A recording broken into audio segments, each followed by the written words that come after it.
Ora viva, muito boa noite, estimado telespectador e internauta que neste exato momento encontra-se ligado a nós. Entramos no ar para trazer a imagem viva dos assuntos que marcam a atualidade nacional num contexto político. Entretanto, como tem sido habitualmente, contamos com a presença dos nossos convidados, o trio do painel que compõe geralmente este programa Debate Político aqui no seu canal de eleição. O canal que torna a sua visão numa grande realidade, olhos do país, na busca pela informação com rigor, exceção e acima de tudo, enorme responsabilidade. Aqui neste exato momento passa a saudar.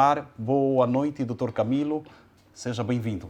Muito obrigado, Valente. Boa noite, colegas de painel. Boa noite, caros telespectadores. E, Valente, muito obrigado por esta oportunidade e agradecer a Deus por estarmos aqui. E, acima de tudo, fazemos reflexão daquilo que são os problemas que apoquentam a nossa sociedade. Está certo, muito obrigado. Olha, a saudação extensiva ao Dr. Matimbi. Seja bem-vindo, obrigado pela presença. Obrigado. Primeiro agradecer a Deus pela vida e cumprimentar os telespectadores, cumprimentar os colegas de painel, a si e a todos os amantes do programa Debate Político. Senhor Chirinza, boa noite, seja bem-vindo. Edição dominical do Debate Político e a saudação também extensiva a si. Muito obrigado, dizer também que sou doutor. E muito obrigado, boa noite Moçambique, boa noite os telespectadores que nos acompanham.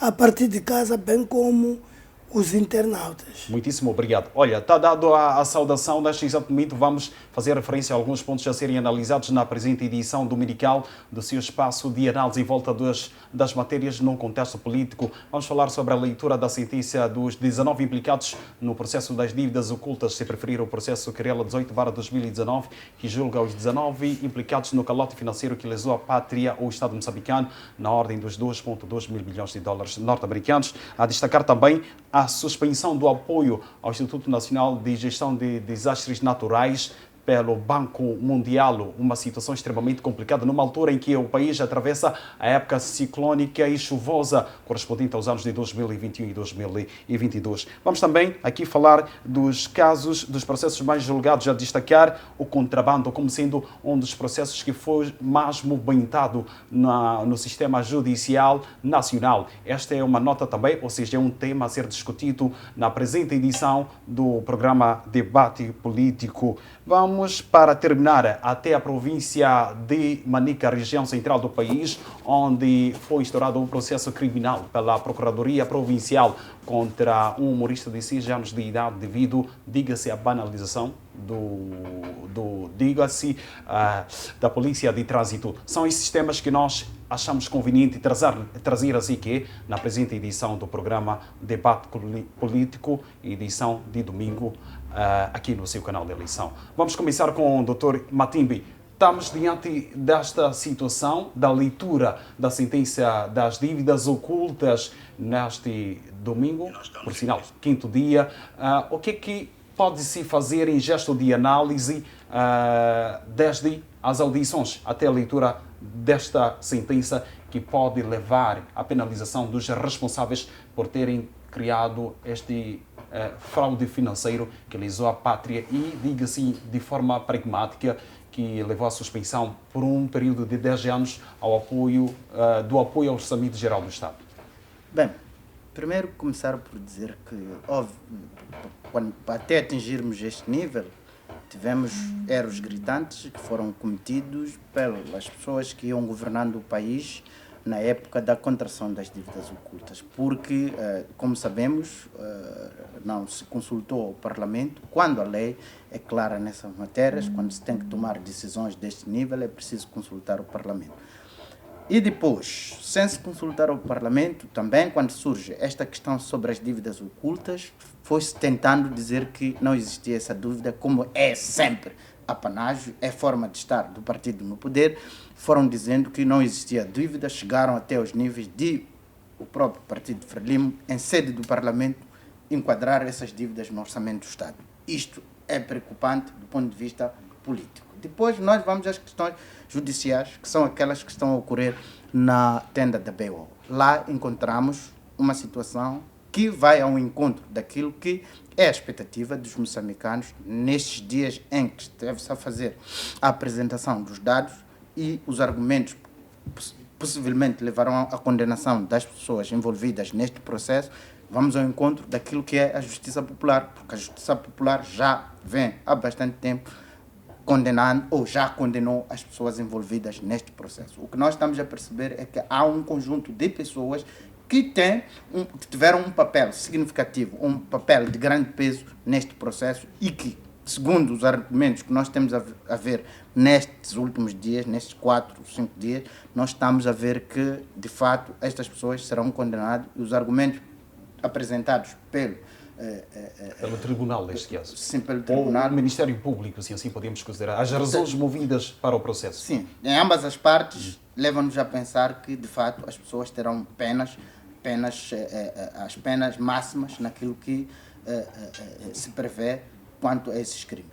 Agora, há questões muito interessantes que é preciso ter em conta.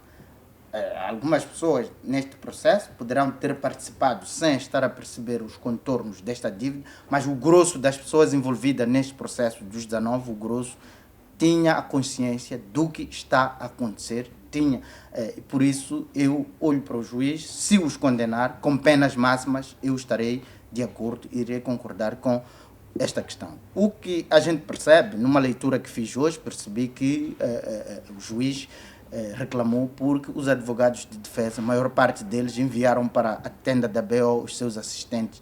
Isto deixa de forma clara que um nítido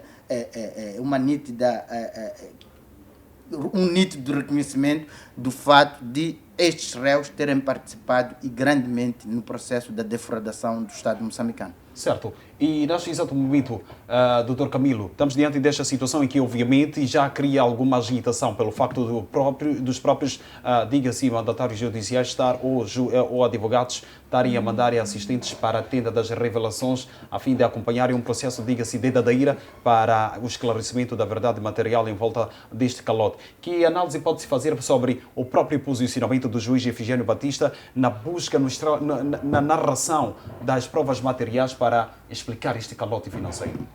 Bom, primeiro dizer que a equipe, o próprio juiz, teve um trabalho exaustivo quando está perante um julgamento desta natureza, desta envergadura, onde a gente encontra, ou temos que ler cerca de 30.000 páginas para poder chegar a um veredito. E depois temos que perceber que é um desafio muito grande para a própria magistratura moçambicana, não é? Quando estamos perante um julgamento em que estão, digamos, personalidades como o filho do Presidente da República, diretores de instituições, digamos, instituições que faziam parte do sistema, que fazem parte do sistema, né? Segurança, etc. Então, este julgamento tem que ser tratado de uma forma, não digo que os outros sejam diferentes, mas este tem esta particularidade.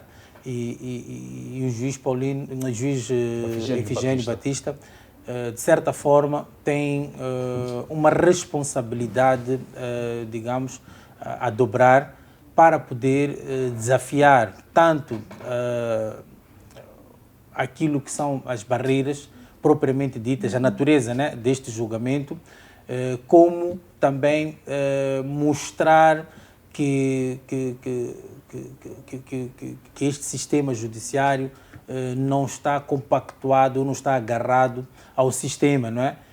Porque, claro, o tempo que levou este julgamento acaba por criar uma expectativa muito grande, tanto para as pessoas envolvidas como para a sociedade no geral. Certo. E se leva muito tempo, acaba por criar alguma, digamos, as pessoas acabam por criando alguma desconfiança e cá está a haver arranjo, etc. Eu acho que...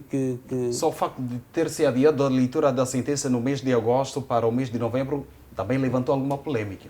Exatamente, e nós notamos quando ele estava a fazer, eu não sei como é em termos jurídicos, como é que se usa, ele estava a fazer devido à carga processual, o que ele justificou. Carga processual, mas ele esteve ali a fazer ao longo, desde o primeiro dia, segundo era... Tudo bem. A contextualização, a exatamente. Então, nós aconteceu percebemos que dentro daquilo que ele estava a fazer, essa contextualização que ele estava a fazer, mostra-se, nota-se ali um trabalho muito aguerrido para ele poder elucidar a todos, principalmente por este fase tempo preparatória, exatamente, as audições, acabamos arresto de bens até hoje a leitura da sentença. E acima de tudo, esta questão de arresto dos bens é um desafio, é uma coisa nova. Então, requer também os seus procedimentos. Então, nós temos que olhar neste processo todo para não criar, digamos, precedentes amanhã em casos semelhantes. E depois é de saudar também o trabalho que esta equipe de magistrados está a fazer em desafiar o sistema e a todos em pôr no banco dos réus pessoas desta natureza, não é? Para mostrar que a justiça é para está todos, a trabalhar, independentemente de quem for. E acima de tudo está a trabalhar. Então, isto já é um princípio. Certo. É um princípio que a gente está a perceber que, olha, a partir de agora, quem cometer erros desta natureza ou de outra, vai sentar no banco dos réus. Então, é de saudar e esperamos, é cedo para tentarmos tirar alguma ilação ou fazer julgamentos precipitados. Vamos esperar com paciência estes 5 dias, não é? Para ver qual é o resultado que vai trazer. Ora bem, Dr. Chirinza, diz aqui o Camilo que é uma prova de que o sistema, aliás, a justiça moçambicana não está juntada ao sistema ou não anda em paralelo com o sistema. No teu ponto de vista, realmente espelha por tudo que se foi verificando durante o início do julgamento a 23 de agosto até esta fase da leitura da sentença. Mostra, na verdade, que estamos diante de uma justiça que quer mostrar que anda, diga-se, numa marcha contrária ao sistema. Não creio. Não creio porque este julgamento está a ocorrer sem algumas pessoas que deviam lá estar. A mencionar. O chefe do Estado. É claro que a Constituição da nossa República lhe protege que durante a vigência do seu mandato não deve responder judicialmente. Mas o outro, que foi presidente na altura em que ele era ministro, que tem responsabilidades bem fortes, apareceu lá como... Por sinal que tem o seu filho implicado num processo em que Sim, terá recebido subornos da Privinvest para a dinamização do projeto da Zona Econômica Exclusiva. No primeiro dia. E é preciso salientar aqui que os argumentos do Efigênio Batista, o filho do presidente, ele diz de forma clara que terá influenciado o próprio pai para depois da secreta moçambicana, na pessoa do Gregório Leão não ter conseguido, porque o presidente não estava a dar a devida atenção, o Bruno Langa e o próprio Ndambi Gibuza movimentaram a fim de receber 50 milhões da Privinvest. Então, parte do princípio que, na verdade, tem motivações, a justiça e o sistema andam em paralelo ainda. Não tem absolutamente nada. E depois o mais grave tem de saber de que, até neste momento, os que estão a ser julgados são aqueles que, na linguagem daqui do Sul, fazem menção. São nhonguistas. São os que conseguiram ter algum para si. Mas aqueles fortes, não está ninguém ali. E a esta hora estão aí nos juízes até a rirem-se na cara do Efigênio e até a ligarem para ele. Ó Sacá, veja o que fazes. Ontem, aquela parte assim. Temos que especular, porque não aparecem para virem se explicar. O pai do Ndambi Gibuza, durante muito tempo, deixou-nos malucos. Porque ele sempre dizia que não, esse é tribunal, vai-se falar tudo, mas no dia que esteve no tribunal, nada. Falou. Não foi o encontro das expectativas do povo moçambicano, não tem um entender. Sim.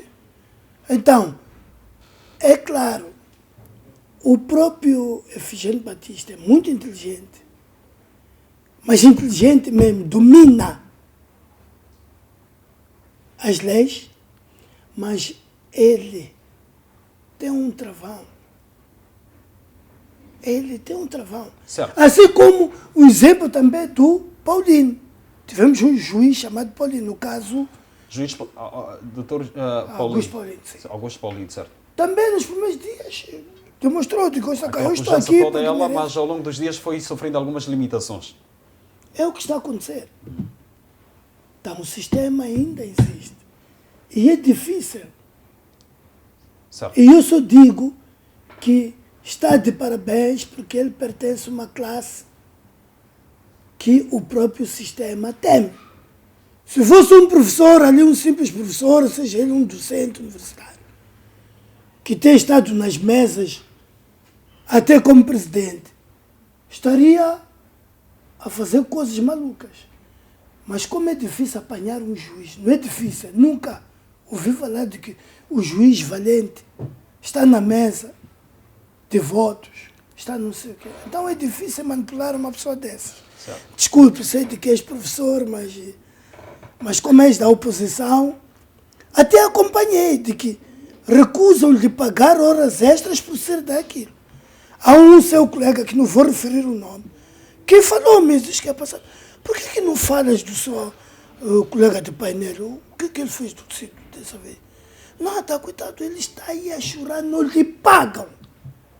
Desculpe levar a sua vida privada, mas também já é bom, porque chegas sempre tarde em casa Voltamos ao tema. Certo, Dr. Camilo, estamos aqui diante desta situação em que, na verdade, diga-se, o sistema está ligado à própria justiça moçambicana. Mas temos também, em paralelo, alguns parceiros internacionais a mencionar o Fundo Monetário Internacional e também o Banco Mundial a retomar o financiamento ao Orçamento Geral do Estado. Isso é graças a esse julgamento onde faltam algumas peças-chave ou nem por isso? Uma coisa não tem nada a ver com a outra, porque eu acho que este julgamento, não, por si só, não recupera, se calhar, aquilo que se especula que Moçambique perdeu alguma credibilidade no seio da comunidade internacional. Não. Eu acho que quem faz as instituições são as pessoas e as pessoas erram nos procedimentos. Se essas instituições, em algum momento, recuaram, de certa forma, ou fizeram uma pausa, de certa forma, para... Era por causa apoio ao país. Exatamente, é por causa de atropelos a procedimentos. Eu acho que esses procedimentos foram revistos, e através disso, e como consequência, está aí a retoma de todos os acordos e processos que estavam parados. Mas tem mesmo esse entendimento numa altura em que falava-se realmente por conta das dívidas ocultas, onde até o Presidente da República falava de que em suas viagens aos exteriores classificava-se Moçambique como sendo o país de ladrões. Continuam com o mesmo pensamento diante desta realidade? Não, o que eu estou a tentar dizer é que uma coisa não tem nada a ver com outra. As cooperações internacionais é uma coisa. Certo. E vou voltar a dizer, houve muitos atropelos em procedimentos que essas instituições internacionais impõem para que haja desembolsos monetários. Então, houve... Não podemos relacionar. Não podemos relacionar. Partilha da mesma opinião, Matilde? Não, eu discordo um pouco com o Camilo e a minha opinião é que a saída do FMI e de outros parceiros de apoio ao orçamento do Estado tinham saído justamente porque tinha-se percebido que o país tinha entrado neste esquema que desembocou nas dívidas ocultas. Isto é que fez as instituições irem lá para fora. É por isso que tenho que discordar um pouco com o Camilo. Mas nós, os moçambicanos, nós, os técnicos que trabalhamos nos ministérios, nas instituições do Estado, temos que mudar a nossa forma de ser para ajudar este país a crescer. E como é que se pode fazer tudo isso? Isto faz-se com ideias sobre... É preciso pegar os funcionários, levá-los aos trainings, levar a novas formações, atualizar os métodos de trabalho. É isto que tem que ser feito, de modo a que estas pessoas possam dar respostas interessantes àquilo que são os desafios do país. Eu quero lhe dizer, estive a participar esta semana, numa conferência sobre o mar e sobre o mar azul, ou economia azul. E eu fiquei um pouco preocupado, porque quando fui para lá, o representante do governo, a pessoa que representava o governo e que tinha que apresentar um discurso a apresentar o governo, foi a pessoa que apresentou o discurso mais fraco, na minha análise, foi o mais fraco. Digo porquê? Porque foi ouvindo, estavam ali portugueses, foi ouvindo eles a apresentar os seus discursos com dados concretos sobre a vida do mar em Moçambique. De forma pragmática. Exatamente. Mas o nosso representante do governo foi dizendo, nós temos uma estratégia ali, mas isso não tem números que consubstanciam o que ele estava a dizer. Então eu fico preocupado, entendo que os técnicos que trabalham nas instituições do Estado devem fazer mais para trazer esses números e ajudar os decisores a tomarem política, porque nós podemos ficar aqui a pensar que os governantes não estão a tomar decisões. Quando tu lês os nossos programas, eles são bonitos. Onde é que nós falhamos? Falhamos na execução. E quem falha na execução? É a pessoa que está lá no terreno e que está a trabalhar. E isto periga todo o processo de desenvolvimento do país. Então, nós, como funcionários do Estado, as pessoas que trabalham no Estado, devem mudar a sua forma de ser e ajudarem os políticos a tomarem decisões certas. Existe um sítio que eu li que estava escrito que uma decisão é estatisticamente correta se for tomada com a melhor informação disponível. E agora, se os técnicos que trabalham nos setores não produzem informação, como é que nós queremos que os políticos tomem melhores decisões? Então, há um processo aqui que deve se levar a cabo, que é formar as pessoas para trabalharem e trazerem dados. Nós, moçambicanos, temos que produzir dados fiáveis que podem ajudar os políticos a tomarem decisões muito certas, muito acertadas. Estás, de certa forma, a colaborar comigo quando eu digo que é falta de procedimentos. É isso que eu estou a dizer. Quem faz as instituições são as pessoas. É isso que eu estou a tentar dizer. E os procedimentos estão lá. Se tu tiveres vontade de ir atrás dos procedimentos, não precisas de ter uma formação propriamente dita e ir ou instituições que estão a financiar, fazer uma formação. Não. Tu vais há ferramentas próprias na internet para tu ir à busca daquilo que são os procedimentos de qualquer instituição internacional e até forma de estar numa instituição pública. É isso que eu estou a tentar dizer. É que há falta de vontade das pessoas que se acomodam nas cadeiras das instituições públicas e começam a fazer as mesmas coisas todos os dias a pensar que vão alcançar algum... Mas não, está errado. Está certo. Concordo consigo. O que estou a tentar dizer... Quero concordar com o Camilo. O que estou a dizer é que as lideranças, elas devem ser elas a liderar os processos, devem ser elas a conduzirem... De forma exemplar. Sim, a conduzirem as pessoas para perceberem que elas precisam de se formar para produzirem resultados que ajudem o país.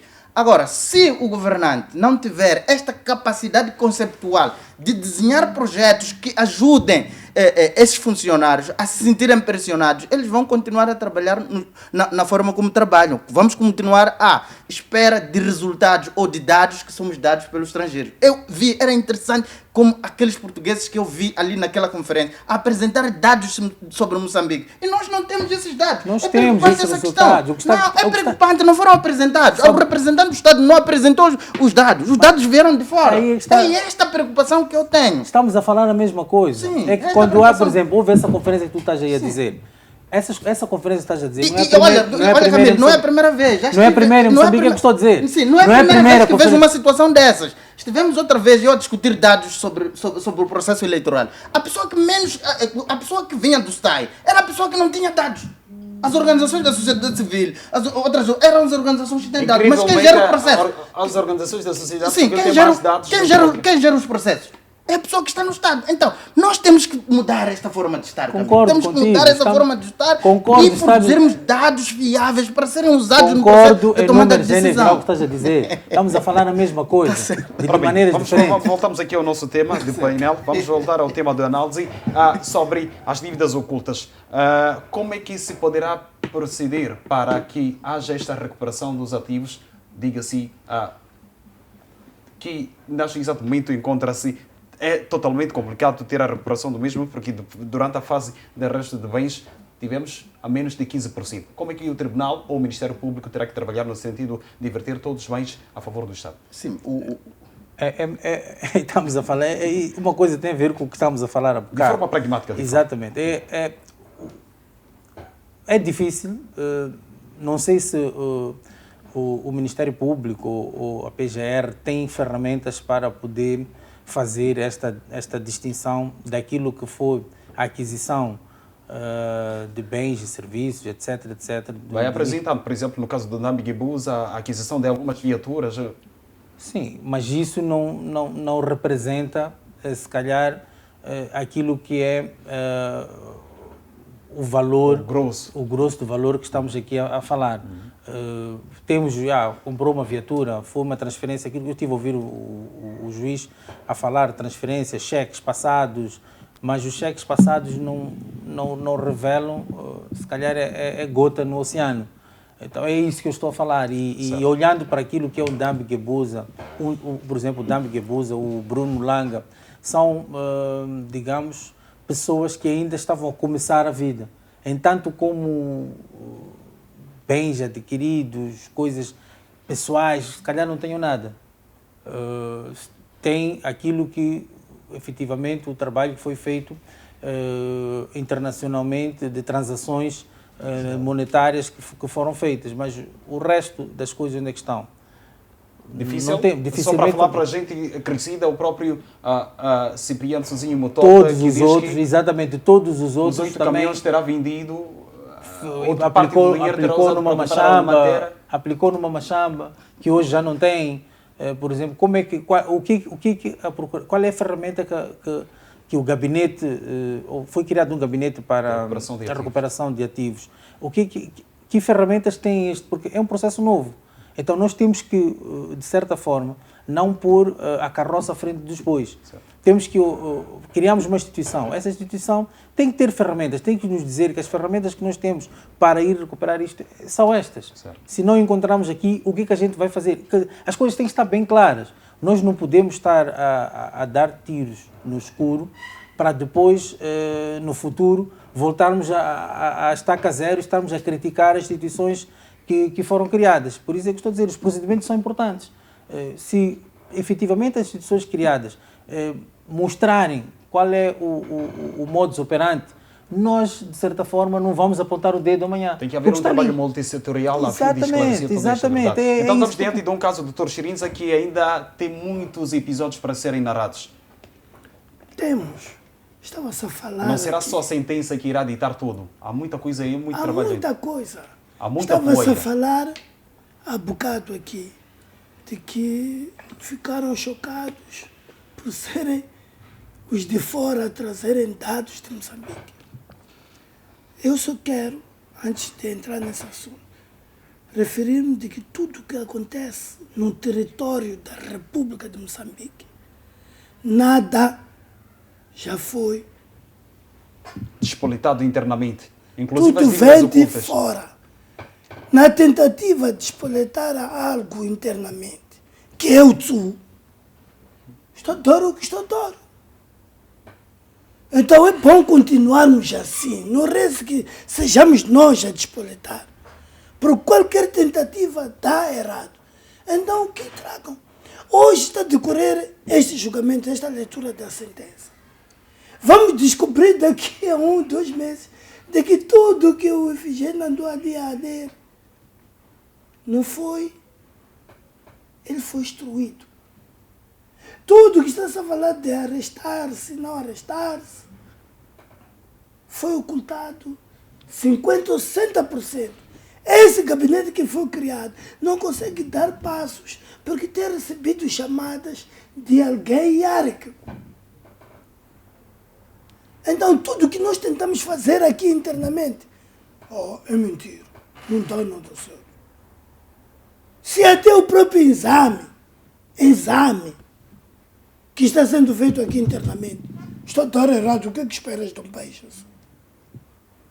Podes ter boas ideias, não sei, mas são coisas internas, é mentira.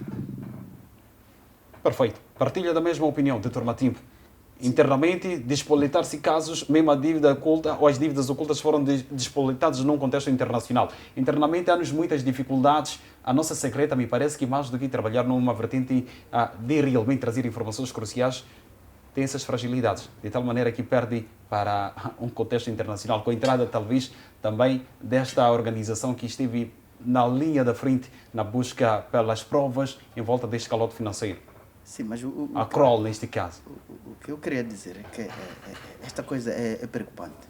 Mas eu primeiro queria dizer que as instituições da administração da justiça não podem olhar para o fim desse julgamento como fim do trabalho que tem relativamente a estas matérias. É preciso continuar a trabalhar, vamos julgar e condenar aqueles que, de fato, defraudaram o Estado, mas é preciso continuar a trabalhar para devolver os recursos que foram desviados para o Estado. Porque esse Estado, como sabemos, tem muitas necessidades. Tem escolas que não têm carteiras, tem alunos a estudarem numa mesma sala, salas A Estrada Nacional número 1 em precárias nacional. condições. A Estrada Nacional, quer dizer, aqui não temos estrada. E é o dinheiro que poderia ser aplicado para a manutenção da via e toda ela. ajudaria-nos bastante a resolver o problema. Então, os gestores ou a administração da justiça deve, de certa maneira, julgar e condenar aqueles que prevaricaram. Mas depois tem que continuar a fazer um trabalho muito sério por forma a devolver os recursos do Estado. Então, mesmo que com o trabalho ativo pode haver esta recuperação de ativos. Temos que continuar a fazer isso, temos que continuar. Se nós ainda não atingimos a meta, temos que continuar a trabalhar para irmos ao alcance da meta. Mesmo a própria Kroll teve dificuldade de justificar, ou não teve justificativo para cerca de 500 milhões de dólares, não é? Então, isto é preocupante e com este nosso sistema em que o superior até pode te ligar e dizer estás a meter a água, então, e você ter que se livrar de mandar alguém cumprir a norma. Nós temos estado a ver, há um pequeno julgamento que está ali de criança, mas penso que vamos falar disso. Vamos discutir lá na reta final da presente edição, por isso vou. vamos correr logo mesmo para o seguinte tema. Últimas considerações, alguma Mas análise em também, volta deste tema? se calhar dizer que este julgamento pode deixar boas lições na questão de matéria de corrupção e usurpação de poder. Então é por aí que nós temos que olhar as vantagens que este julgamento pode trazer, que daqui para frente qualquer funcionário ou alguém que esteja na gestão de instituições públicas vai pensar duas vezes antes de cometer o que quer que seja. No caso do julgamento do INSS, a Helena Taipa, por exemplo. Por exemplo. Perfeito. Olha, seguimos para outro tema. Falta esta interrupção do financiamento ao Instituto Nacional de Gestão de Recursos, Instituto Nacional de Prevenção de Desastres Naturais, numa altura em que nos encontramos diante desta situação da época chuvosa 2021-2022. Que impactos negativos essa suspensão do apoio deste parceiro estratégico pode trazer aos que encontram-se em uma situação caótica, falando particularmente do nosso país? Bem, o que eu tenho estado a ver é que essas instituições ajudavam bastante os moçambicanos numa situação de vulnerabilidade. Nós vimos, depois de tantos alertas que houveram, tanto para o ciclone Idai, Kennedy e outros ciclones que se abatem na República de Moçambique, nós vimos algum atraso por parte do Instituto Nacional de Gestão das Calamidades e Desastres Naturais. Vimos atraso até em determinadas situações. Há países do estrangeiro que eram os primeiros a chegarem no terreno. A prestarem assistência. Exatamente. Agora, não imagino, numa situação em que nós não temos recursos, numa situação em que nós temos um plano de contingência, mas não temos financiamento para pagar as despesas que hão de vir daqui, então eu sinto que estamos numa situação mesmo preocupante. Mas isto vai ao encontro do que sempre estamos aqui a tentar, ou que eu e o Camilo estivemos aqui a debater. É que os técnicos, quando alguém é técnico num sítio, tem que perceber justificar. Tem que perceber que eu tenho que produzir alguns resultados para a instituição. Eu tenho que propor algumas medidas para a correção dos problemas que nós podemos estar nas instituições. E não se verificar o que nós muitas das vezes estamos a ver. As pessoas vão lá para se beneficiar das benesses que o Estado dá, ficarem lá terem almoços grátis, terem as benesses que o Estado dá. Mas, do ponto de produção de resultado, aquilo que interessa, colocar ideias para o desenvolvimento das instituições, eu acho que nós estamos na situação de estar a receber as informações de lá de fora. Eu quero lhe dar um exemplo. Nós temos o ensino à distância em Moçambique, que é financiado por instituições no estrangeiro, o FMI, basicamente o Banco Mundial. Certo. Então, eles financiam isto porque nós temos problemas de superlotação das salas. E o que é que a gente faz aqui internamente? A gente pega os estudantes com capacidade de assimilação das matérias muito elevada. Nós pegamos esses estudantes, colocamos na sala de aula, no ensino presencial, e pegamos o estudante com muitas dificuldades. E normalmente são aqueles que têm têm a idade mais elevada. Nós colocamos no ensino à distância. Isto é um paradoxo. Porque este que tem dificuldade significa que precisa de mais presença do professor para ele poder se avançar. Enquanto que aquele que tem um grau de assimilação, podíamos criar uma sala, ele chegava ali, ficava 10, 15 minutos com o professor e ele ia a vida dele. Certo. Mas nós estamos a fazer o contrário. Porque depois disto, o propósito da criação é mesmo isso. sim, e depois disto nós vamos dizer que não, porque as instituições nos impõem, as instituições. Nós é que estamos internamente, como técnicos, a tomar decisões erradas. É preciso mudar esta forma de estar. Nós trabalhar para ajudar o Estado. Eu olho com muita tristeza o que vejo. Nós, para se aprovar neste país um projeto, se eu sou técnico e não me dá benefício, então o projeto não tem interesse.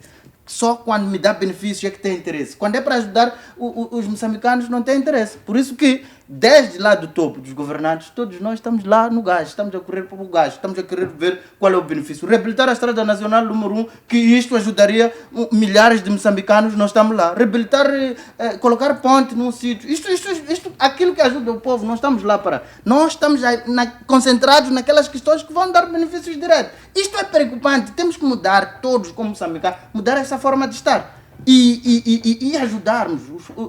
Os políticos podem desenhar políticas bonitas, como é o caso do nosso país. Leis bonitas, mas se a execução dessas leis não vai à busca da eficiência, o país não vai desenvolver. Vamos ter de ano para ano dizer, nós falhamos naquele programa. Nós falhamos. Qual é o programa que conhece de Moçambique que foi um sucesso?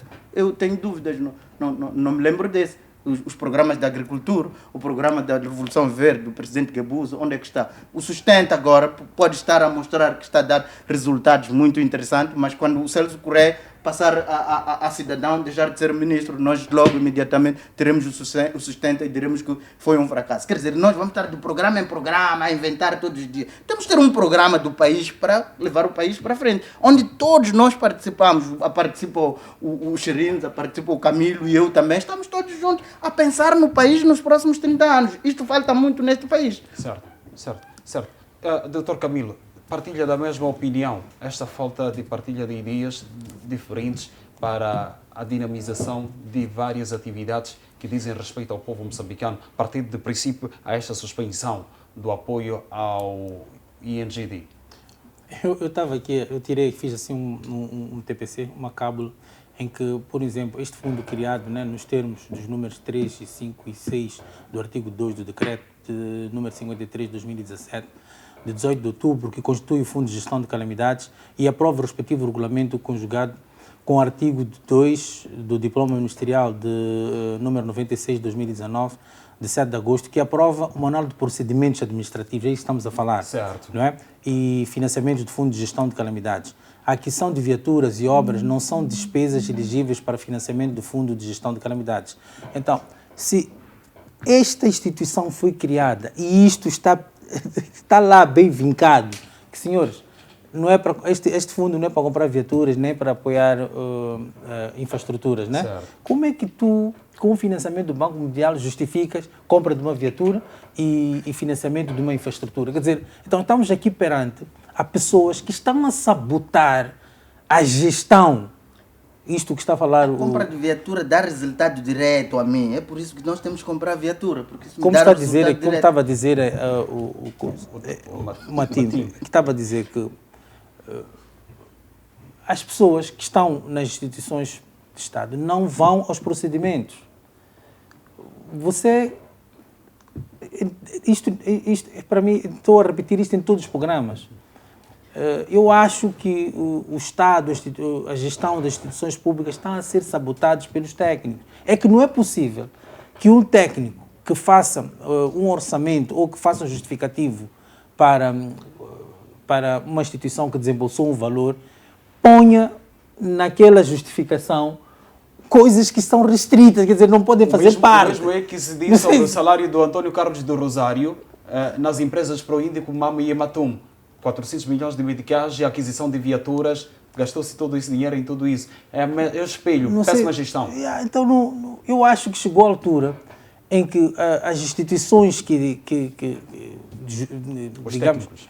não, as instituições de direito como Cernic, PGR, chamem essas pessoas à responsabilidade. Já chega. Nós não podemos imputar isto toda hora ao governo, toda hora... Porque Mas a purificação do sistema todo ele não seria o viável? que está a acontecer é que os gestores acabam por estar perante um documento e estão confrontados no momento. Não sei se está a perceber o que estou a dizer. Quer dizer, os técnicos fazem um documento, entregam ao gestor, ao ministro, e o ministro fica confrontado no momento em que está perante... Quer dizer, é uma situação constrangedora em que os técnicos não têm vontade de mostrar serviço.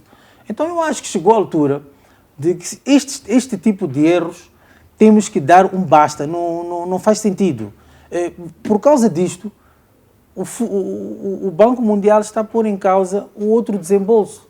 Não sei se está a perceber, nós estamos agora na altura das cheias. Certo. Vai começar agora chuvas e não sei o quê. Já estamos dentro da época chuvosa. Estamos a, quer dizer, ciclone. está em causa o desembolso porque isto este problema vem de 2020.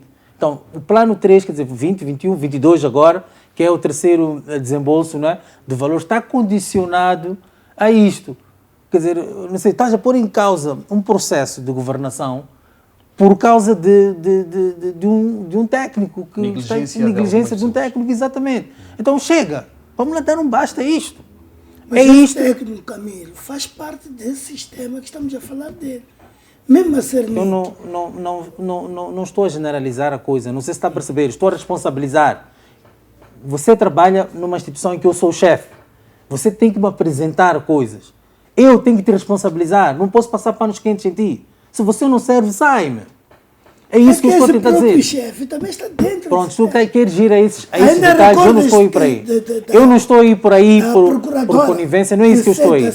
Então, o que eu estou a tentar dizer aqui... Há magistrados que estão metidos até no meio disso. O que eu estou a tentar dizer aqui é que vamos deixar de passar panos quentes e palmadinhas nas costas e vamos responsabilizar as pessoas. É o que eu estou a tentar dizer. Independentemente de ser ou não. Ponto final. Se aquele que é o gestor não consegue fazer isto, eu acho que a sociedade e outros, digamos, gestores intervenientes estão a ver o que está a acontecer, por exemplo, no INGC, estão a ver o que está a acontecer no Ministério da Educação. Senhores, vamos agir. É isso que eu estou... Chegou o momento de agir. Chega de culparmos constantemente ao governo, porque o governo só funciona quando uma máquina funciona em pleno. Então, se a máquina está com algum problema, há uma peça que... não vai em paralelo. Tiramos a peça e substituímos, não é assim que funciona. Teu carro parou, bomba d'água não funciona, tiras a bomba d'água, tu não deitas fora todo o carro. Camilo, mas tiras a bomba d'água, substituis a bomba d'água e segues o teu caminho. É isso que eu estou a tentar dizer. Queria colocar um parênteses. Os chefes também da administração pública devem aceitar serem aconselhados. Porque a administração pública funciona nos seguintes termos. Tudo que o chefe disse está certo. Aquele que está lá embaixo não pode dizer o contrário. Então, nós todos, lá ao topo, os técnicos, até a classe mais baixa, temos que aceitar isto. Respeitarmos a lei. É a lei que vai nos conduzir. Se nós não respeitarmos a lei, continuarmos com a ideia de que estás a meter água ao técnico, ao polícia que está lá na estrada, você sempre está a dizer, estás a meter água, quando encontra o filho de gente importante sem carta, e depois ele liga para o pai diz, estás a meter água. Nós não vamos construir essa sociedade. Temos que começar a partir daqui. Aqueles que estão lá no topo devem reconhecer que se pervercou o meu filho, que fique responsável ele. Se é para ficar 24 horas ali naquela esquadra de Marraquém, que fique ali até o dia seguinte, para ele ser responsável. Porque o que faz falhar isto é a impunidade, o reconhecimento de que eu sou filho de gente importante. Estamos a falar a mesma coisa de formas diferentes. Exatamente. Se o problema é estrutural, como tu estás a tentar dizer, sim, se o problema é estrutural, vamos responsabilizar. Tem que haver envolvimento de outras instituições, é isso que eu estou a dizer. Porque por si só, uma instituição vai continuar na mesmice. É isso que eu estou a tentar dizer. Então, para tu eliminares a mesmice, o que é que tu tens que fazer? Tem que haver um envolvimento de outras instituições que punem. É isso que eu estou a tentar dizer. Há instituições capazes disso. Tens que evitar dar exemplo do polícia. Não queremos te perder, queremos te no próximo programa. Estás aí a dar, vão te notificar. É bom evitar. Não, essas coisas... Mas é que vocês estavam a falar a mesma coisa. e de forma diferente, o que já é bom para o telespectador melhor entender. Certo. Sim, abordagem sim, mas diferente com o mesmo propósito. sim. Perfeito. O que nós temos que fazer é corrigir o que está errado. Não é notificando ao Dulcídio que a coisa vai ficar bem lá Nós temos que dizer que as coisas estão erradas. E as pessoas estarem preocupadas em corrigir essas coisas erradas. Aquelas que minam a vida deste país. Sabe, o fato de o Banco Mundial não desembolsar os valores necessários. Há muita gente que há de sofrer nesta época chuvosa que se aproxima. Que Então, já está a sofrer. isto, quer dizer, para aquele que foi o produtor deste, ou que foi negligente no processo da tomada de decisão, isso não é preocupante, porque ele pode estar a viver num sítio onde não vai se sentir afetado. Mas há populações em Sofala, em outros pontos, que A ainda província não, de Niassa são 2.000 pessoas que poderão ficar numa situação de vulnerabilidade. ainda não tiveram resposta dos problemas da passagem dos outros ciclones. Então, nós temos que sentir pena das pessoas. Tem que haver mão pesada, ponto Exatamente. final. Acabou Sim, isso, já chega, estamos a passar panos quentes. Sim, Tem que haver sim. mão pesada. É. Se existe um problema, por exemplo, mas que não me passe a mão pesada a mim. O Banco Mundial mandou... o Banco vamos Mundial... sair daqui e dizer, o Dulcídio esteve ali a falar muito, depois O Banco Mundial mandou uma carta para... Não é isso que estou a dizer. Mas quais são os métodos mais adequados para a responsabilização dos mesmos diante desta situação em que milhares de famílias moçambicanas vão ficar numa situação de vulnerabilidade devido à negligência, ou a negligência, se assim podemos considerar, de algumas pessoas responsáveis deste instituto que tem esta responsabilidade de zelar pelo povo moçambicano diante de eventos extremos, ou seja, alterações climáticas que o país tem sido alvo. Tendo em conta também a gravidade da localização geográfica de Moçambique, sabendo que é um país vulnerável a alterações climáticas. A minha dúvida... Desculpa. Estava a dizer que depois do Banco Mundial ter enviado a carta à Sua Excelência Ministro Max Tonella, identificou-se o problema. Então, para mim, eu acho que a instituição mãe já tem o problema. Ela própria pode agir por si mesma. Então, é só seguir os trâmites, chamar a responsabilidade, até retificar aquele relatório de contas de 2020, porque isto é que está em causa de 2020, retificar este como não sei, porque o relatório que foi dado é que foi a aquisição de uma viatura e construção de uma ponte. Então, como é que isto vai se proceder, não sei. Se o técnico usou esta justificativa para poder fechar os valores desembolsados, mas o que estou a tentar dizer é que não podemos parar porque existe este problema. Se estamos a trabalhar de instituição para instituição, e já o Banco Mundial e o Governo já trabalham há muitos anos, existe de alguma forma o Governo tem, o Banco Mundial tem alguma credibilidade naquilo que são as aplicações do Governo. Então, tem que haver um entendimento no relatório de 2020 para podermos acautelar aquilo que, como bem disseram aqui os meus colegas, a época chuvosa que se avizinha. E não podemos deixar pessoas vulneráveis que não têm condições de sobrevivência por si só. E eu acho que também este problema de desastres naturais, das chuvas nesta época, é um problema recorrente. Nós já temos isto, já sabemos em que período funcionam, em que período é que há estas cheias, exatamente, nem são alterações climáticas. Esta época chuvosa, a gente já sabe qual é o período. Então, mas eu acho que esta instituição... É a falta de plano até... Exatamente, estamos a falar, é isso que eu ia falar, é que esta instituição criada, que é o INGD, a função principal é esta. Responder atempadamente e até antecipar. Porque neste momento em que nós estamos a falar, ainda não começaram as chuvas, o INGD já devia estar no local, já com um programa. Mas, pelo contrário, está com déficit, segundo a informação. Exatamente. Então, é isso que nós temos que parar de trabalhar assim. Se não funciona, é isso que eu chamo de mesmice. Fazemos sempre a mesma coisa. Quer dizer, não é... Não se aprende com as iniciativas. Exatamente, não faz sentido isto. Buscar-se alguma inovação. Em que você hoje, estamos em novembro, ainda não tem um plano de ação para esta época chuvosa. O que é isto? Ainda não tem dinheiro, por quê? porque não justificou em 2020. O que é isto? Então é isto que eu estou a falar. Não sei se faço-me perceber. Perfeito. Dr. Xirinze, neste exato momento, Moçambique é um país vulnerável às alterações climáticas, a essas catástrofes naturais, é coisa da natureza, não tem como. E qual será o ponto de situação? Mais refugiados para o Malawi, que neste exato momento também vive esta situação caótica de alterações climáticas. Qual é o plano que deve ser desenhado pelo Executivo moçambicano a fim de assistir essas pessoas que neste exato momento vão atravessando esta triste realidade? Só a província do Niassa vai contar com 2.000 pessoas numa situação caótica. O que é que se pode fazer no sentido de minimizar diante desta falta de fundos? É importante, porque ainda antes de ontem, Malawi esteve a queixar-se. Certo. De que está também com problemas Certo. financeiros para poder dar assistência a estes deslocados provenientes de Moçambique. Internamente, existe a primeira questão.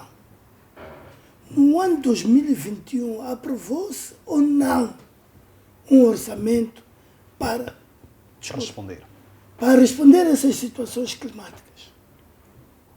O que é que se fez até agora? Porque até agora quem fez? Somente é o Banco Mundial que...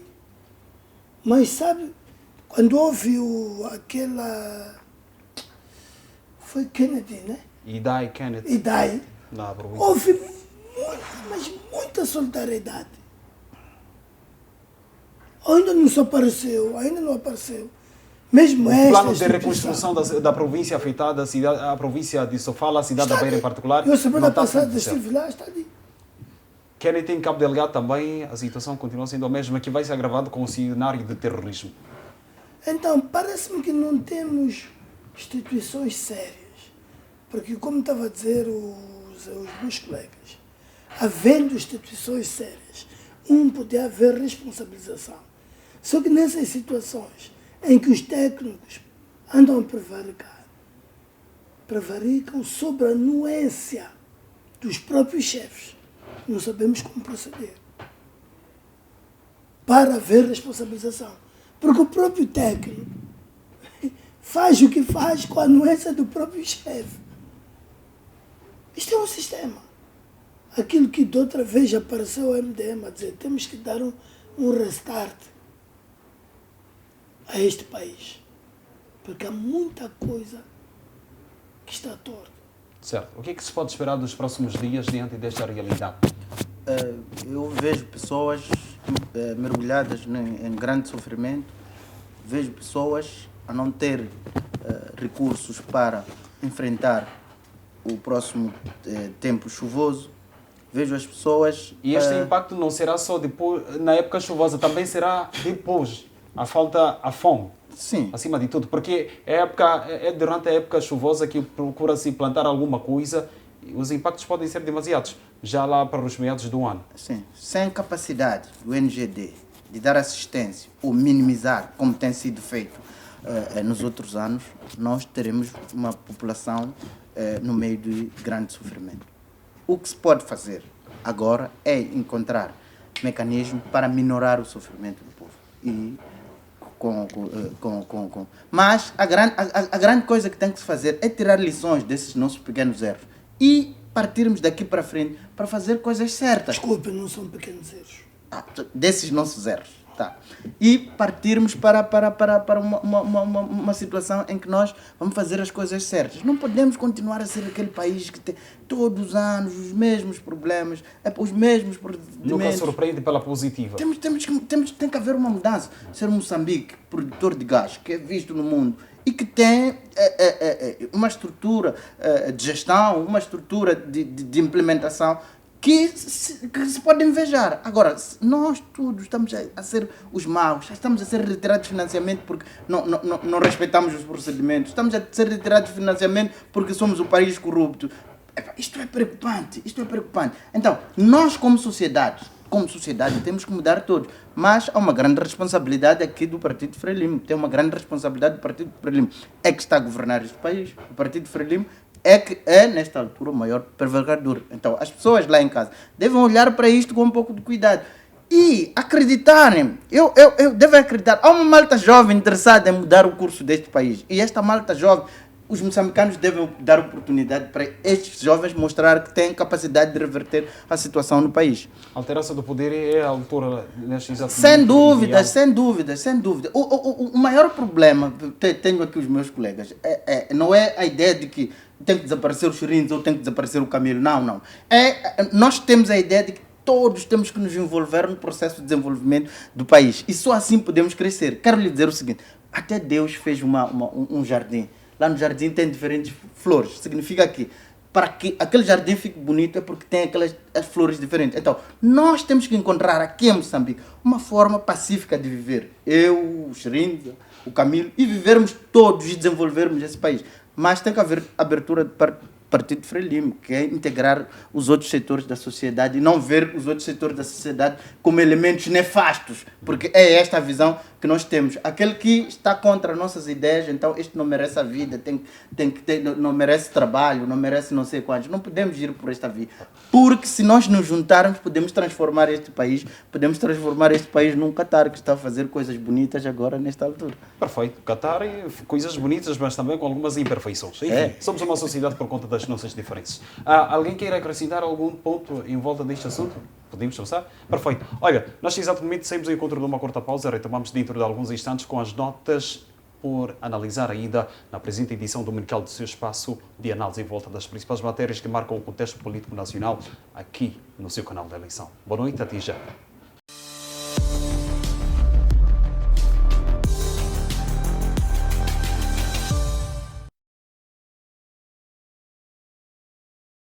FTV Concertos é um programa que homenageia os fazedores da cultura moçambicana, lembra os artistas e os hits que marcaram os moçambicanos, como Jeremias Mbenha,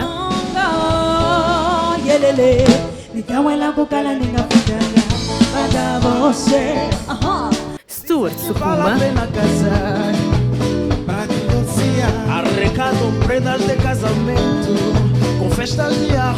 Fernando Chiuri,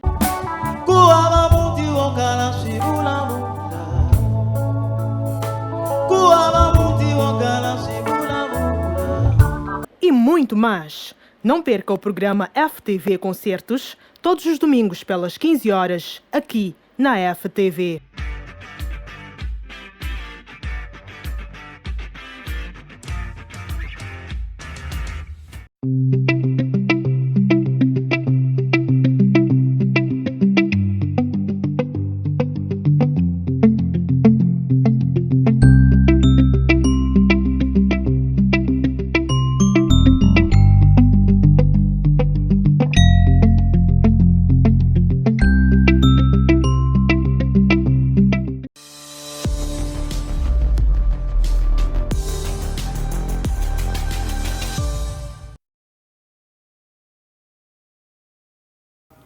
Ora bem, retomamos depois de uma curta pausa desta feita para dar seguimento ao segundo e último bloco desse espaço de análise em volta das principais matérias políticas nacionais para destacar o contrabando que lidera a lista dos processos judiciais no país. Temos esta situação numa altura em que, obviamente, a Justiça também quer fazer-se sentir e eliminar de uma vez por todas essa situação de contrabando. Doutor Matimbe, o que é que tem a dizer em volta deste tema? Bem, nós temos um Estado com sérios problemas de déficits orçamentários.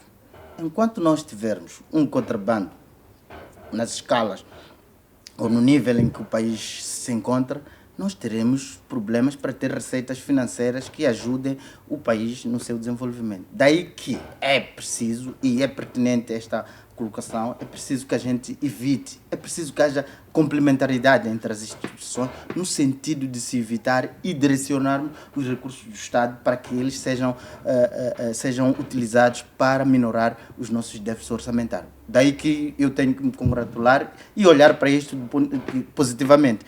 É uma ideia que, a concretizar-se, vai ajudar sinceramente o país a caminhar naquilo que nós desejamos. Mas também é preciso, não é só terminarmos na ideia, temos que fazer. A materialização. Exatamente. Mas como é que se faz isso? É preciso formar as pessoas para que elas tenham capacidade de fazer isto. Formar. Eu no bloco passado falava de formação. Quando falo de formação, não estou a falar estou a falar de nós termos pequenos encontros, pequenos briefings, onde nós ajudamos o funcionário a perceber qual é o seu papel na sua instituição. Não é a ideia de todos nós chegarmos no serviço e começarmos a trabalhar, cada um pensa no que pensa, chega ali no serviço e não percebe quais são as reais competências ou quais são os objetivos que a instituição persegue. Ele está ali, como este caso do NGD. Não respeitamos os princípios, os procedimentos, daí que nós não estamos a ter os recursos. Então temos que nos aprimorarmos para respeitar esses recursos. E a formação é o elemento-chave. E repare, nós estamos um pouco atrasados relativamente a algumas matérias. Na conferência de que eu estava a falar, os outros já estão adiantados, estão a pensar em criar algoritmos, estão a pensar em criar programas que lhes permitem, a partir do ar, a partir dos satélites, perceber quais são os recursos que existem no mar. Quer dizer, nós temos de trabalhar muito na questão da formação e depois trabalharmos muito na questão de não confundirmos as instituições públicas com as nossas casas, porque a forma como elas funcionam é preocupante. Uma das coisas que faz com que não haja responsabilização dentro das instituições públicas são as relações familiares que nós temos das pessoas que trabalham nas mesmas instituições. Certo. Como é que eu, tendo o meu filho, até eu penso que isso devia ser proibido por lei, pai e filho trabalharem na mesma instituição. Porque eu sou o gestor da instituição, o meu filho comete um erro, como é que eu vou lhe responsabilizar se é meu filho? Então, temos que fazer o restart. Doutor Camilo, estamos diante desta situação. Me parece que há vontade do setor da justiça em acabar de uma vez por todas com esta coisa de contrabando que acaba trazendo prejuízos sérios nas finanças nacionais. Exatamente, e também é de saudar o Tribunal Administrativo que pela primeira vez conseguiu fazer este fórum para poder trazer estes dados. Isto revela que está-se a trabalhar. Podemos estar aqui a tentar dizer que não e não sei o quê, mas de alguma forma estamos a mostrar trabalho. E há números para isso, que vai contra aquilo que o Matimbo teve a dizer, que não conseguimos trazer números. O Tribunal Administrativo conseguiu fazer um confronto e conseguiu mostrar que as províncias de Sofala e de Nampula são as províncias que mais... Onde há mais essa coisa de contrabando. Exatamente, este tipo de problemas. Conseguiu trazer números de processos que foram instaurados, de processos que já foram fechados. Então isso é muito importante e conseguiu também, de certa forma, mostrar que tipo de contrabando se está a... E a devida responsabilização. Exatamente. Então, eles conseguem pôr falam da madeira, falam do óleo, falam de roupas da calamidade, falam... Produtos alimentares. Exatamente. Então, isto revela, de certa forma, que as instituições já começaram a trabalhar entre elas. Eu estou a falar Tribunal Administrativo, estou a falar Tribunal Aduaneiro e também das autoridades fiscais. Certo. Exatamente. Então já existe, de alguma forma, já existe de alguma forma esta vontade de trabalhar a nível de instituições. Então é de saudar e mostrar ao povo moçambicano que estamos... E é isto, nós não temos ainda, tirando agora que estamos a ter o gás, a exploração do gás, mas nós não tínhamos uma fonte de receita que pudesse suportar aquilo que é o orçamento do Estado. Nós vivemos de coleta de receitas. Então, pomos as empresas, as instituições a funcionar neste sentido e chamar a responsabilidade, aplicar multas, é uma maneira de podermos aliviar o governo nesta questão do orçamento do Estado. Então, tudo isto tem em cadeia e é assim que temos que funcionar, como Estado, como nação. Certo. Não basta só a responsabilização, tem que se fazer algum trabalho de casa ao TPC para que, novamente, não possamos cair numa situação idêntica. E de que maneiras pode-se fazer isso, além da responsabilização? É importante que a gente diga abertamente de que o assunto tribunal é um assunto bem primário, cuja a sua situação tem alguns pressupostos que devem ser asseguradas pelo executivo, pelo governo.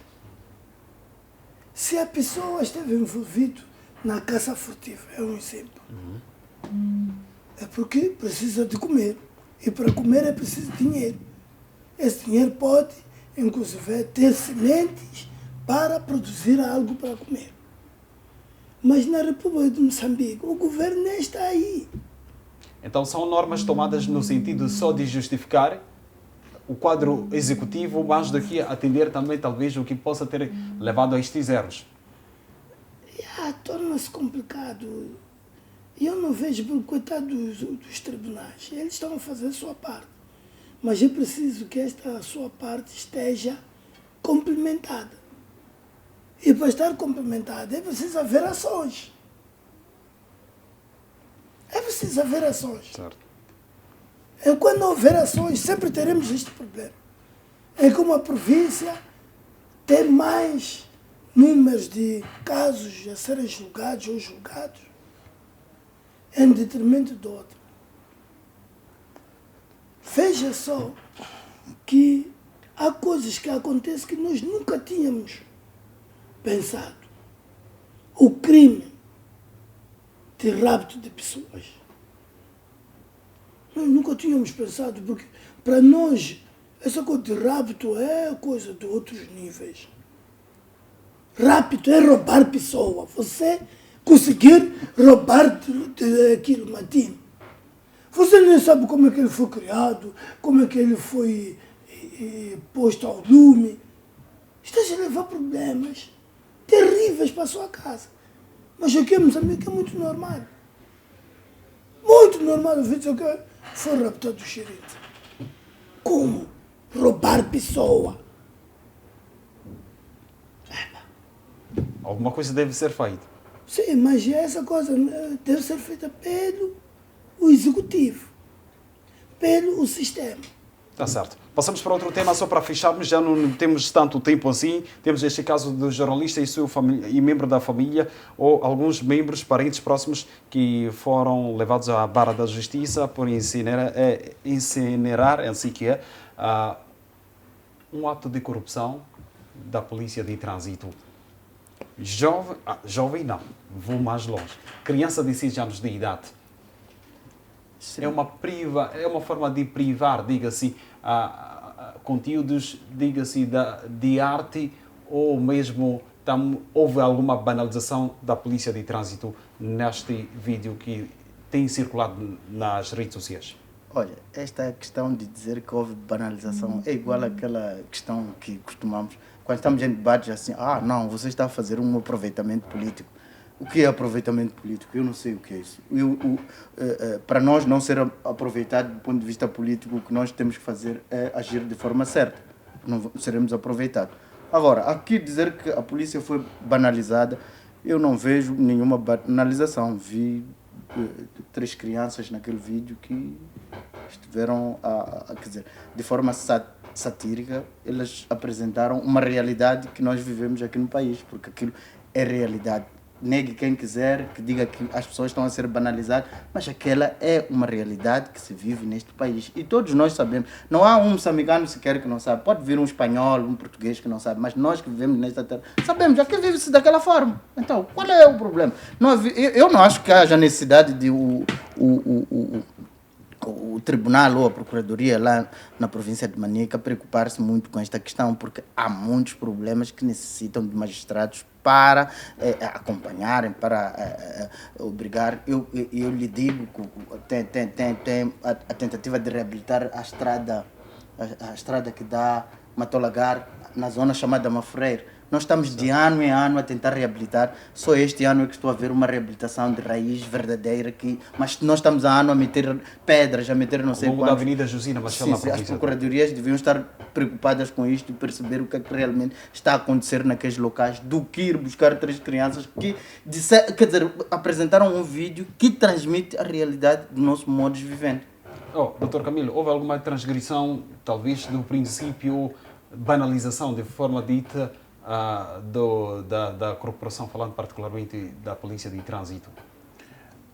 Bom, eu para mim fiquei surpreso com com esta forma de tratamento desta sátira criada por por aquele miúdo, aqueles miúdos, não é? Mas teve mais ênfase no miúdo, que é o tal de Danone, chamam de Walter Danone. Walter Danone. Então, para mim, aquela juíza, no meu entender, é que não tem trabalho. Não tem trabalho porque, pelo que foi averiguado, é que na mesa dela tem muitos processos que já estão há muito tempo parados. Então era naquilo que ela devia se focar e não naquilo que é o maior, senão estou a falar em termos de alvo à sociedade menos favorecida. Temos as pessoas na rua, aqueles polícias de trânsito na rua que são oportunistas, porque um polícia de trânsito, já houve vídeos a filmarem polícia de trânsito a receberem dinheiro. A minha pergunta é uma: o que é que as instituições fizeram a esses polícias de trânsito? Já trouxeram evidências, foi expulso, foi punido, foi um processo disciplinar. Por exemplo, não é? Certo. Nunca ouvimos falar isso. Aqueles miúdos estão a mostrar aquilo que o povo, que os automobilistas sofrem todos os dias para a busca do seu pão ou para ir a algum lugar. É caricato. Certo. Nós temos nas estradas, em todo o país, por exemplo, carros que não têm condições, estou a falar de transportes coletivos, nem vou falar de carros individuais, transportes coletivos e de carga, que andam de uma forma precária na estrada para provocar acidentes. O que é feito em relação a isto? É isto que nós temos que tratar. Para esses carros andarem, é porque, de certa forma, alguém permite que esses carros andem. Certo. Polícia de trânsito, por que tem que se esconder atrás da árvore para poder mandar parar um carro? Eu já debati, eu próprio já me debati com polícias de trânsito. Por exemplo, logo a seguir um semáforo. Eu pergunto o que é que diz o Código de Estrada. O polícia de trânsito, a que distância tem que estar, por exemplo, de uma chapa que diz... alguma informação de trânsito. Exatamente. A que distância tem que estar? Primeiro. 2, para eu saber que existe um polícia de trânsito e poder ter... Vou dar o exemplo da Maquinaga. Eles põem um cone no meio da estrada, onde eles estão. Logo a seguir, põe o cone e 10, 15 metros estão os polícias de trânsito. A primeira faixa é para caminhões, autocarros, etc. Nós, automobilistas, acabamos por ficar na segunda e terceira faixa. As outras faixas. O polícia de trânsito periga a vida dele e manda parar um carro que está na terceira faixa, que tem que parar, congestionar o trânsito da terceira faixa, para poder passar para a segunda e para a primeira e estacionar, porque o polícia de trânsito mandou parar. A minha pergunta é procedimento isso. Por que não fazem um funil? Se eles estão ali constantemente, façam um funil, em que os carros todos têm que passar só de uma faixa. Por exemplo, a minha pergunta é, há tantos atropelos da polícia de trânsito que nós nos chamamos a atenção e vamos para pegar aqueles que estão a tentar mostrar à sociedade ou até às instituições de direito que, olha, senhores, existe isto na estrada, façam alguma coisa. Aquilo é um grito de socorro, é um apelo. Por que é que nós não pegamos nisto e revertemos em coisas mais úteis? E olhamos para aquilo que pegamos nesses exemplos e tentamos ridicularizar uma instituição que é um tribunal. Porque o que aquela senhora fez é ridicularizar aquela instituição que é um tribunal. O que vai ser feito a esta senhora? É a minha pergunta. Vai buscar... Eu estive a ver um vídeo de um advogado, ainda esta manhã, em que ele diz que no Código Penal, parece que eu nem sabia, não sou advogado, mas existe um Código Penal vigente em Moçambique novo, né? Em que ele leu lá um artigo a dizer que crianças com menos de 16 anos não podem ser, ele usou um termo técnico, jurídico, imputáveis, acho que é isso, imputáveis de algum crime, não é? Então, se existe este artigo, o que essas crianças estão a ser, ou qual é o crime, é como se diz, o que imputado a estas crianças? Se já estão a dizer que não podes ir por esse caminho, então a minha pergunta é para que serve aquela Bíblia de direito? Certo. Para que serve aquilo? É a minha pergunta, a minha questão. O que é que nós estamos aqui a fazer? Estamos todos os dias a lutar contra este tipo de procedimentos. Todos os dias. Certo. Vamos lá chamar a razão e começar a trabalhar de forma séria. Exatamente. Doutor Chiriza, só para terminarmos, o teu posicionamento relativamente a este assunto. Não, os meus dois colegas que me antecederam falaram de tudo, mas é necessário que eu diga algo, e esse algo quer dizer que aquela senhora juíza tem muita coragem. A coragem que tem aquela senhora. Ei!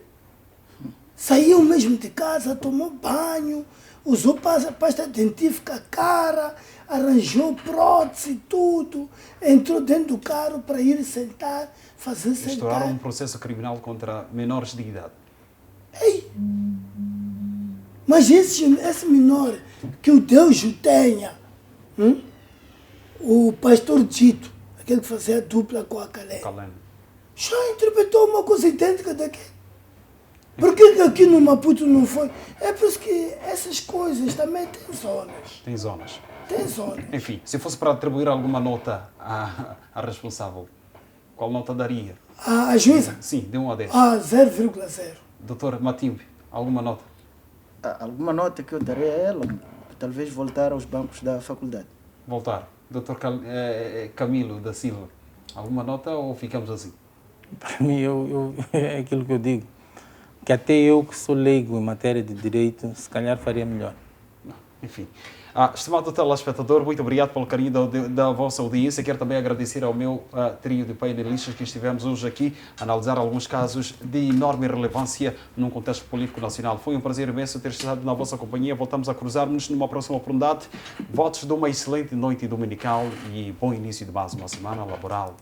Cuide-se e, se por razões da vida decidir só, tens a FTV para fazer a melhor companhia. Boa noite, até a próxima.